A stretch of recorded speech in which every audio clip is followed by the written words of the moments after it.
eu fui apresentada por Jesus para Deus Pai. É meio estranho pensar nisso, né? Mas isso foi um dos meus momentos mais difíceis na minha vida. E tem o que? Foi em 2022. Tem 3 anos, aproximadamente. Vai fazer, na verdade, 3 anos que isso aconteceu. Eu estava em uma crise emocional muito forte e eu já fui diagnosticada com depressão por 3 profissionais, né? E às vezes a gente acha que a cura possa existir. Eu não rejeito a cura, eu não deixo de acreditar na cura, mas o meu caso tem sido de picos, sabe, e vales. Tem sido bem, enfim. E em 2022 eu estava em um desses vales tão profundos e eu participei de uma ministração, né, com uma líder, fogo de poder, uma amiga que é líder de um ministério, de um projeto muito lindo. E ela ministrou sobre a minha vida, a Kemily, junto com uma colega ministrante também, né, intercessora. Elas fizeram um sozo comigo, né? Algumas pessoas, em algumas denominações, se chama sozo, outras se chama shift, né? Mas ela fez comigo essa ministração online, pelo celular.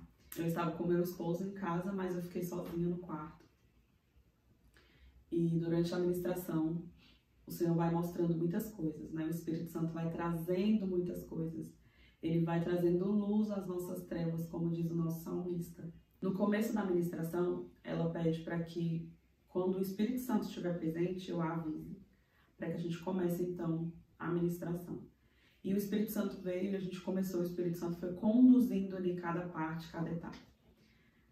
No final, ela pede para que eu veja e que eu sinta quem dos 3, o Pai, o Filho e o Espírito Santo, estaria ali. E quem ele me apresentaria para selar esse momento de ministração, de cura. Quem veio foi Jesus. E Jesus me conduziu ao Pai. Gente, desde esse dia, desde essa ministração, o meu relacionamento com Deus Pai foi outro, assim, sabe? Outro mesmo. E eu fiquei, sabe aquele choro sentido? Chega a dar vontade de chorar. Sabe quando você precisa de colo e você deita no caso, no meu caso, você deita nos braços da sua mãe e dá aquele choro de que a alma grita. Nossa, gente, eu fiquei ali por minutos, sabe? Chorando nos braços do Pai. E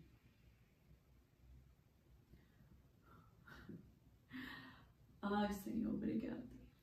E esse momento foi tão marcante para mim e foi tão crucial, sabe? Um ponto zero, um marco zero da Carol sendo filha de Deus, sabe?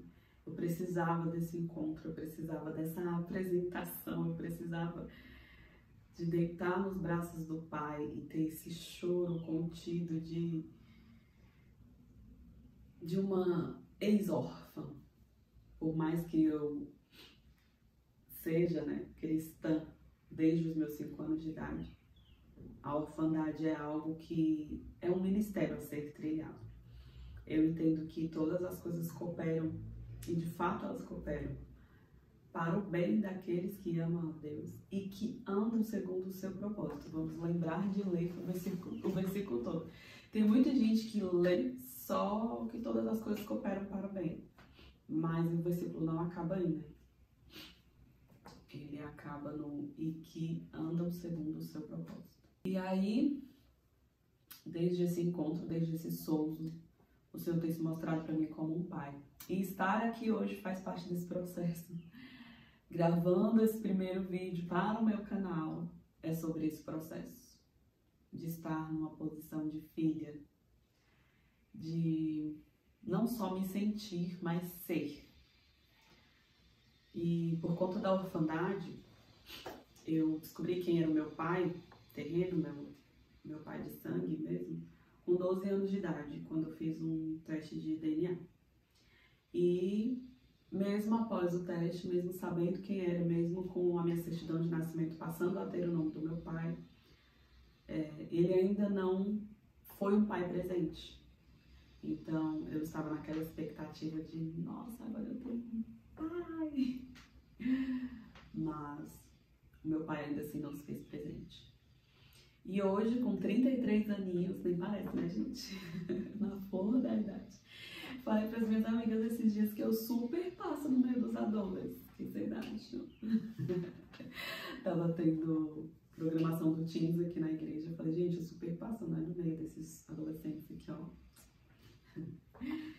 Desde os meus 12 anos eu sei quem é meu pai, né? Mas, ainda assim, eu fui órfã. Porque mesmo você sabendo quem é seu pai, ou mesmo você tendo ele na sua certidão, ou mesmo você tendo ele na sua casa, você ainda pode ser uma órfã de pai vivo. Mas, Carol, e aí? O que eu faço diante disso? É viver com Deus. Para mim foi tão difícil entender e tem sido um processo entender. Eu tenho apenas 33 anos de idade e diante desses 33 anos eu tenho engatinhado diante da paternidade. Eu creio e eu sinto em mim que é um caminho que eu vou trilhar por muitos anos. Não sei até quando o Senhor vai me deixar sobre esse caminho da paternidade, mas eu sinto que é algo que Ele colocou sobre o meu coração, é algo que arde, é algo que, onde eu sento para falar, eu quero falar de paternidade. Não porque, ai, agora ela sabe, não. Porque é algo muito profundo na sociedade brasileira, né? Tem um livro do pastor Cote, O Avivamento do Odre Novo. Gente, que livro. E aí ele começa justamente falando sobre a paternidade do Brasil. Ele fala sobre o Brasil ser um país onde a maternidade é muito inflamada e a paternidade é uma, eu vou colocar com as minhas palavras agora, uma doença, né? O Brasil foi iniciado com orfandade, né? Onde os portugueses, os senhores feudais, se relacionavam com escravas e aí nasciam os filhos bastardos. E diante disso se foi criando um país onde muitas pessoas não sabiam quem eram seus pais, ou até sabiam, mas não eram reconhecidas como filhos. E olhar para o nosso país e ver que ele iniciou assim, e que até hoje é algo tão, é uma luta, é uma batalha tão profunda para a gente saber quem são os nossos pais, né? É algo mesmo para ser rompido espiritualmente. E se isso tiver que acontecer na minha vida, eu tô aqui, Senhor, para isso. Então, quando Jesus apresentou Deus Pai para mim, quando Jesus trouxe Deus Pai para mim, foi um marco, foi um divisor, foi algo que eu pensei, cara, eu tenho um pai. Mas não para por aí, né? Não para por aí, porque pelo que eu sei de teoria, por mais que eu tenha vivido com o padrasto, né? Pelo que eu sei de teoria do papel do pai, né? Até hoje, pelo que eu tenho aprendido, ele não só ama, mas ele também corrige. Então, é muito bom saber que eu tenho um pai que me dá colo. Mas é tão bom saber que esse pai me dá colo. É tão bom quanto saber que ele também é um pai que me corrige. E é incrível pensar nisso, porque ontem uma amiga me mandou um vídeo que eu acho que ela é terapeuta, não sei. Ela virou e falou assim, que teve uma moça que virou pro pai e falou: eu estou sofrendo o que eu estou sofrendo porque na minha adolescência você não me disse não. Você não conseguiu me travar, você não conseguiu me segurar, você preferiu deixar que eu fizesse o que fosse para fazer. E então, o tanto que é importante ouvir um não, o tanto que é importante estar proibido, vamos dizer assim, de fazer ou de avançar em algo. Ser filha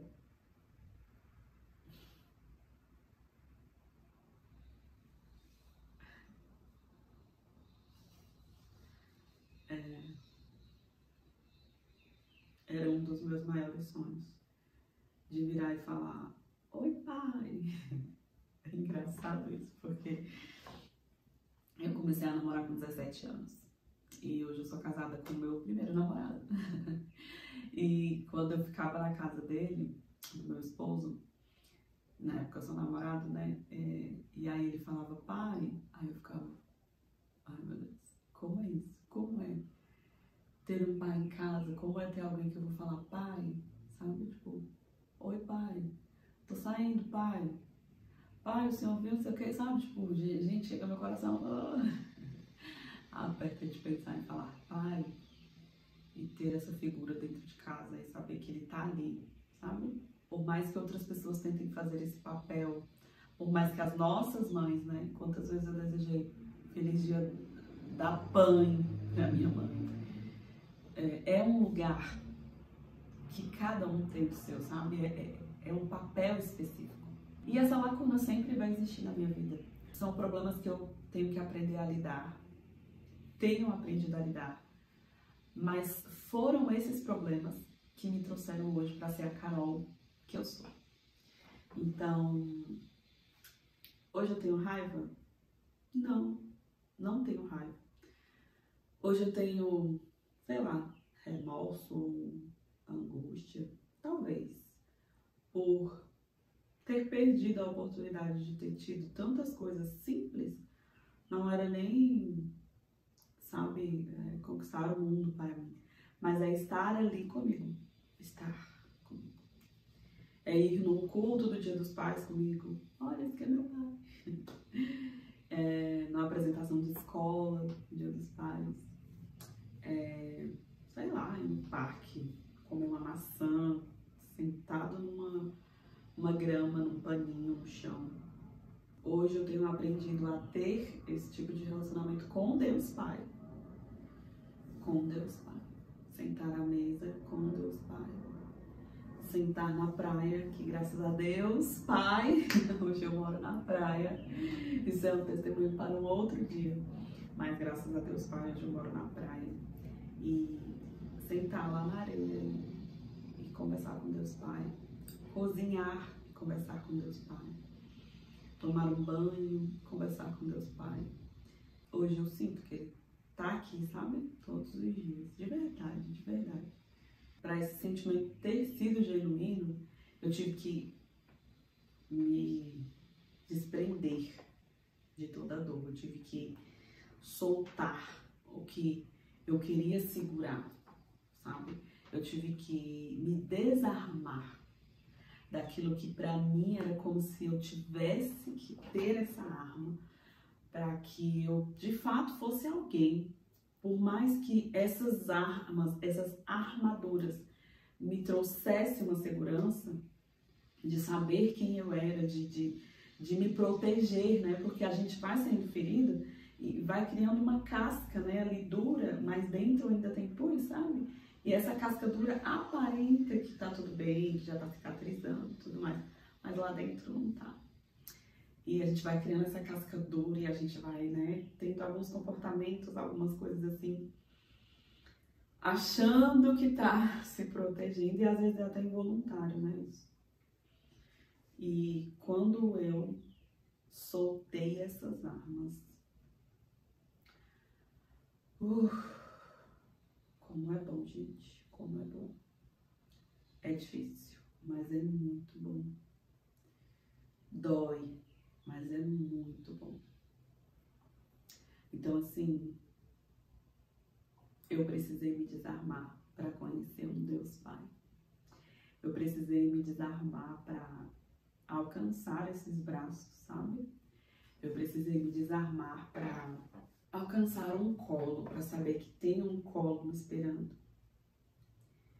E diante desse colo que me espera, eu tenho conhecido uma graça e um amor que eu não consigo explicar.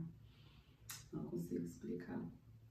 Vou tentar transmitir um pouquinho para vocês aqui no meu canal, mas eu espero de verdade que o Espírito Santo que habita em mim, que habita em você, faça esse encontro, sabe? De filiação de Deus Pai de Deus Pai presente em todos os momentos na sua vida.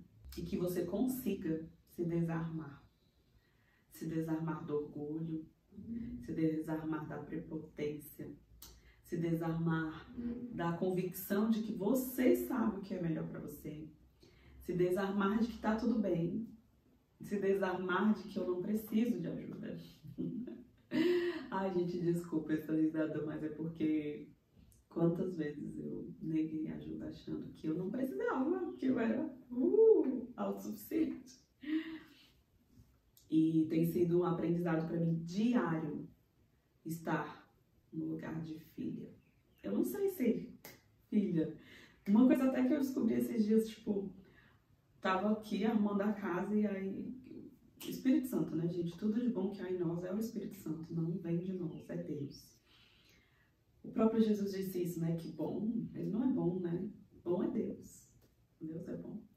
E aí o Espírito Santo veio assim e falou: cara, você não sabia ser esposa. Você tá aprendendo a ser esposa casada. Por mais que a gente fez um curso de noivos, né? Por mais que a gente assiste uns vídeos antes de casar, cara, é na prática que a gente aprende a ser mulher. Que a gente aprende a ser esposa, no caso, né? É na prática que a gente aprende a ser filha. É na prática que a gente aprende a saber que eu posso tirar essa mochila pesada porque eu tenho um pai que carrega. É saber que eu posso ser vulnerável, é saber que eu posso pedir, pedir ajuda. É saber que eu posso dizer que eu tô cansada e parar pra descansar. Sabe quando você é criança, você vira pra sua mãe e fala: mãe, tô cansada, não quero mais andar. E aí ela para um pouquinho ali, porque a necessidade sua de estar cansada será suprida com o descanso. Então a sua mãe para com você, senta em algum lugar, até no chão mesmo, te dá uma água, deixa você dar uma descansadinha, depois a gente volta de novo. Mas tem alguém ali para suprir o que você precisa. Entende o que eu tô querendo dizer? Então eu tô aprendendo a estar nesse lugar de filha, eu estou aprendendo a abrir mão do controle e deixar Deus ser pai e eu ser filho. Se você também quer aprender um pouquinho do que eu tenho aprendido, se inscreve aqui no meu canal, vem caminhar comigo. Vai ser uma caminhada incrível. Difícil, mas incrível.